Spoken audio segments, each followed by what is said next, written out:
The claim from the American president, "We don't need Canada." If Canada makes a deal with China, it will immediately be hit with a 100% tariff against all Canadian goods and products coming into the USA. Not an emotional outburst, not a campaign slogan, but a firm belief that America can remain just as strong on its own. This is the point where the story stops being ordinary. Because this is not just about words.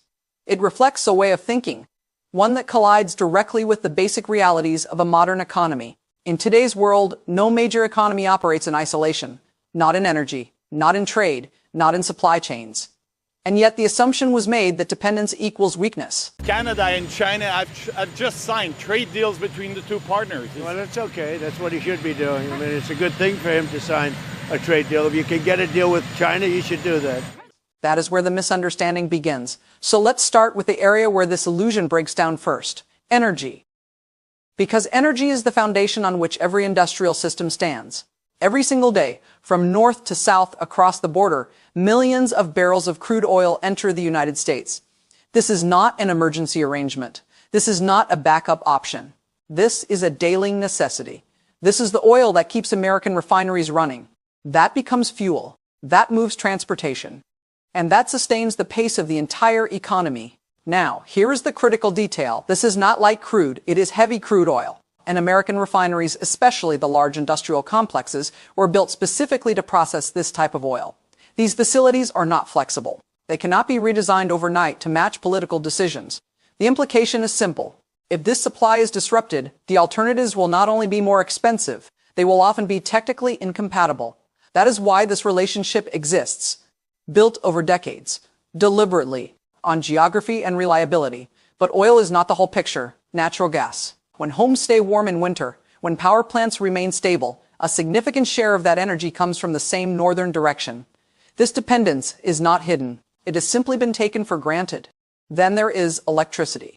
Several U.S. states, during periods of peak demand, cannot balance their grids without power flowing across the border. Most people never notice this, because the system has worked, and that may be the greatest risk of all. When something works consistently, we assume it will always work. But in economics, nothing functions automatically.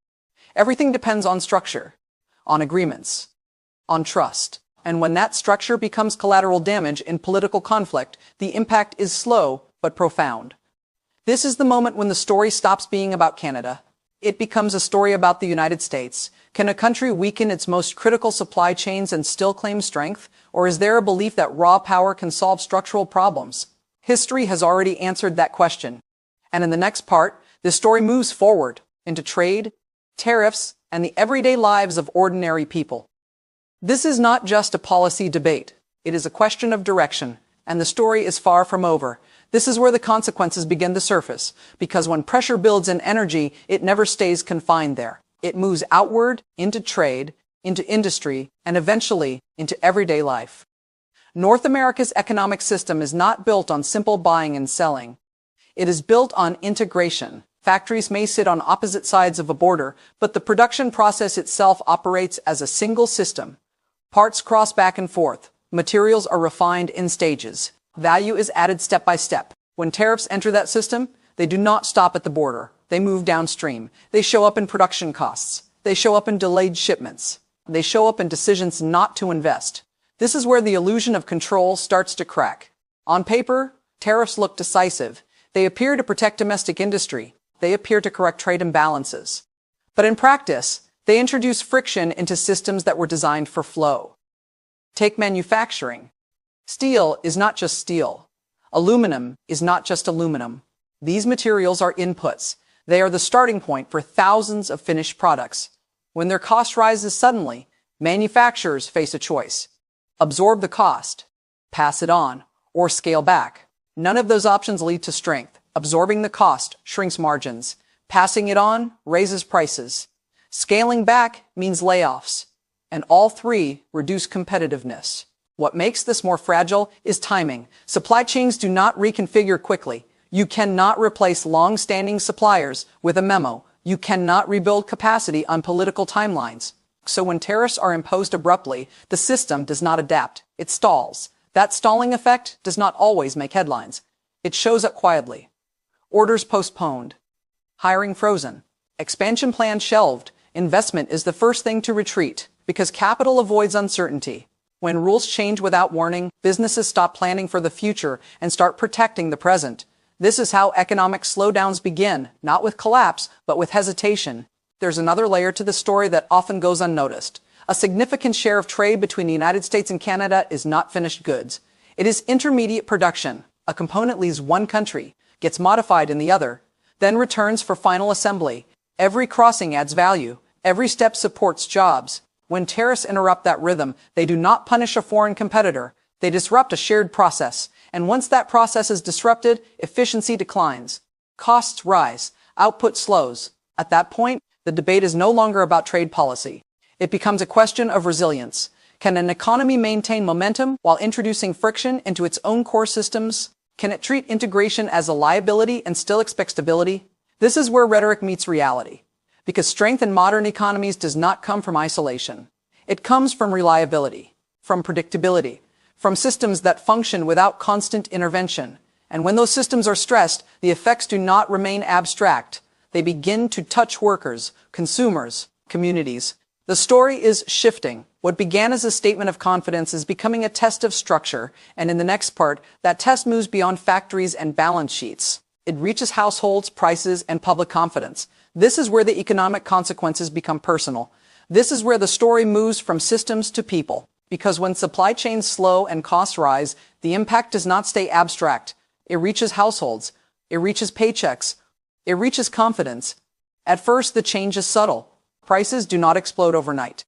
Shelves do not suddenly empty. Instead, increases appear quietly spread across months, hidden inside everyday expenses. Fuel costs edge upward. Utility bills stop falling. Grocery prices stabilize and then begin to climb again. For consumers, this feels confusing because the broader economy was supposed to be stabilizing. Inflation was cooling, interest rates were holding, then friction entered the system, and friction always creates heat. Manufacturers facing higher input costs do not raise prices immediately. They wait. They hope the disruption is temporary, but when uncertainty persists, those costs move forward. They reach wholesalers. They reach retailers. And eventually, they reach consumers. This is where the burden shifts, not to foreign exporters, not to distant governments, to ordinary households. The result is not a shock. It is a squeeze, a gradual narrowing between income and expenses. At the same time, businesses begin to adjust labor. Hiring slows first. Overtime is reduced. Temporary contracts are not renewed. Layoffs come later, but the signal appears early. Confidence begins to erode. When workers sense instability, they spend less. When consumers pull back, business revenue softens. And when revenue softens, investment retreats further. This is how a feedback loop forms. Not because of panic, but because of caution. Central banks notice this quickly. Rising prices alongside slowing growth is an uncomfortable signal. It limits policy options. Raising rates risks deepening a slowdown. Cutting rates risks fueling inflation. This is where self-inflicted pressure matters, because it removes flexibility. It turns manageable challenges into constrained choices, and this is happening without a clear external threat. No natural disaster. No global supply shock. Just deliberate friction introduced into an integrated system. At this stage, public messaging starts to shift. Officials emphasize resilience. They highlight long-term goals. But markets respond to conditions, not intentions. Investors begin pricing uncertainty. Stock movements become volatile. Long-term planning becomes harder. And the question quietly changes. Not who is winning this dispute, but how long can this continue? This is the point where trade policy becomes macroeconomic risk. Not because trade is dominant, but because it touches everything else. Energy, manufacturing, consumption, confidence, all connected, all sensitive. And this brings the story to a broader implication. When economic decisions start affecting daily life, they stop being theoretical. They become political in a different way, not ideological, experiential. People do not argue about charts. They react to costs, to stability, to predictability. And when those things weaken, support erodes. The story is no longer about leverage. It is about limits. And in the next part, those limits extend beyond economics. They enter diplomacy, alliances, and trust, because economic pressure never exists in isolation. This is where economics crosses into diplomacy, because trade is never just trade. It is trust, formalized through agreements, maintained through consistency. When that trust weakens, the effects move quickly beyond balance sheets. For decades, the relationship between the United States and Canada was treated as a constant, not fragile, not conditional, reliable. That reliability shaped decisions, where factories were built, how energy grids were designed, which markets businesses prioritized. It also shaped security. Borders stayed open. Intelligence was shared. Coordination was routine. But when economic pressure is applied to a close partner, the signal is unmistakable. It says the relationship is negotiable. It says stability is optional. And that message does not stay bilateral. It is observed. Quietly, carefully. Allies watch how pressure is used and against whom. If a country with decades of alignment can be treated as leverage, then no partnership feels permanent. This is how doubt enters alliances, not through dramatic breaks, but through recalculation. Governments begin to ask new questions. How exposed are we? How dependent? How replaceable? And once those questions are asked, policy begins to shift. Trade diversification becomes a priority. Redundancy is built into systems. Alternatives are explored, not aggressively, methodically, because no country wants to be caught on the wrong side of uncertainty. This is not retaliation. It is risk management. And it carries long-term consequences. When supply chains are redesigned, they do not snap back easily. When investment flows elsewhere, it rarely returns without incentive. Trust, once reduced, does not automatically rebuild. At the same time, public sentiment begins to change. What was once indifference turns into awareness. Consumers notice rhetoric. Businesses notice signals. Choices are adjusted not because of law, but because of perception. This is how economic relationships cool, not with confrontation, but with distance. And that distance matters, because the strength of alliances has never been measured only by treaties. It is measured by assumptions, the assumption that agreements will hold, that pressure will not replace partnership, that power will be balanced with restraint. When those assumptions weaken, the entire structure becomes less stable. This does not mean collapse. It means friction. More negotiation, more hedging, more caution. Over time, that caution reshapes the system. This is the cost that rarely appears in short-term metrics. Not GDP points, not trade balances, but influence, because influence depends on confidence, and confidence depends on predictability. When predictability fades, so does leadership. This is the deeper risk, not economic damage alone, but strategic erosion. And in the next part, that erosion reaches a critical moment. Because policies do not exist in isolation. They face deadlines, reviews, decisions that cannot be postponed. That is where this story is heading next. This is where timing becomes decisive. Because economic pressure does not exist in a vacuum. It collides with calendars, with deadlines, with agreements that require renewal or review. At this stage, the question is no longer theoretical. It becomes procedural. Trade agreements are built to reduce uncertainty. They lock in expectations. They give businesses a framework to plan years ahead. But when an agreement itself is placed under threat, certainty evaporates. Every clause becomes provisional. Every exemption feels temporary. This is where escalation risk increases, not because anyone wants it, but because leverage replaces stability. Negotiations shift tone. Instead of mutual adjustment, they become tests of resolve. Instead of compromise, they revolve around brinkmanship. And brinkmanship creates asymmetric outcomes. Large economies may absorb shocks longer, but smaller partners absorb them faster. That imbalance tempts pressure, yet it also carries consequences. Because when pressure is used repeatedly, partners begin planning for failure. Not rhetorically, structurally. They ask what happens if the agreement collapses, what tariffs would apply, which sectors would suffer first, how fast alternatives could be developed. This planning does not make headlines. It happens quietly inside ministries, inside boardrooms, inside long-term strategy documents.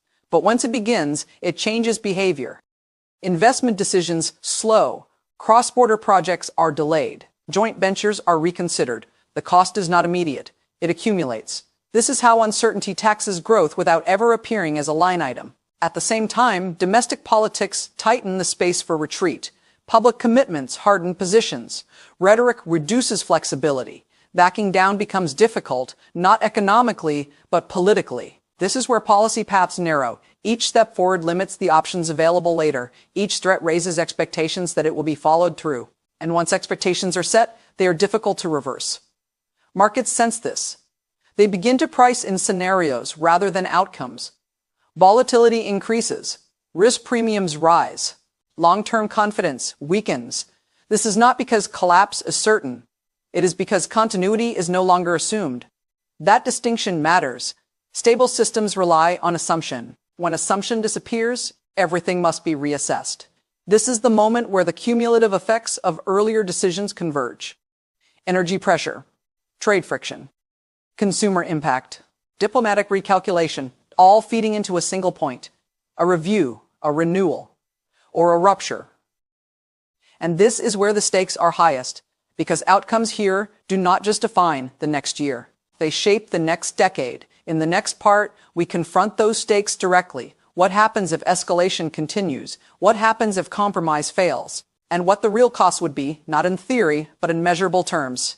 This is where projections turn concrete, because escalation, if it continues, produces outcomes that can be measured. Not hypotheticals, not rhetoric, real economic costs. Start with trade. If preferential access disappears, tariffs would no longer be selective. They would be broad. Entire categories of goods would face immediate cost increases. Manufacturing would feel it first, not because it is fragile, but because it is exposed. Integrated systems are efficient, and efficiency comes with sensitivity. When friction multiplies, output contracts. Production schedules shorten. Capacity utilization falls. Margins compress further. Employment adjusts accordingly, not all at once, not dramatically, gradually, which is why the impact often arrives too late to prevent it. Now consider energy again. Alternative suppliers exist on paper, but infrastructure does not adjust instantly. Pipelines cannot be rerouted quickly. Refineries cannot change feedstock overnight.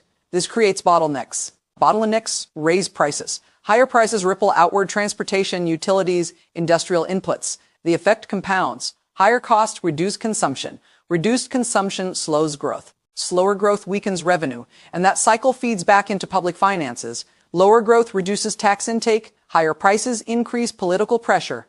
Fiscal space narrows. Policy options shrink. This is how economic stress becomes systemic. At the same time, retaliation would not remain symbolic. Countermeasures would target politically sensitive sectors, not randomly.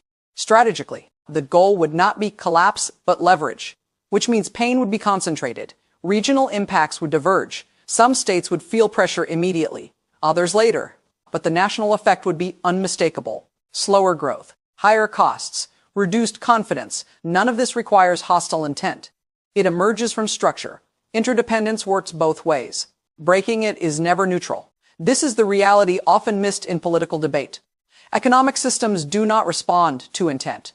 They respond to incentives and constraints. And when constraints tighten simultaneously, adjustment becomes costly.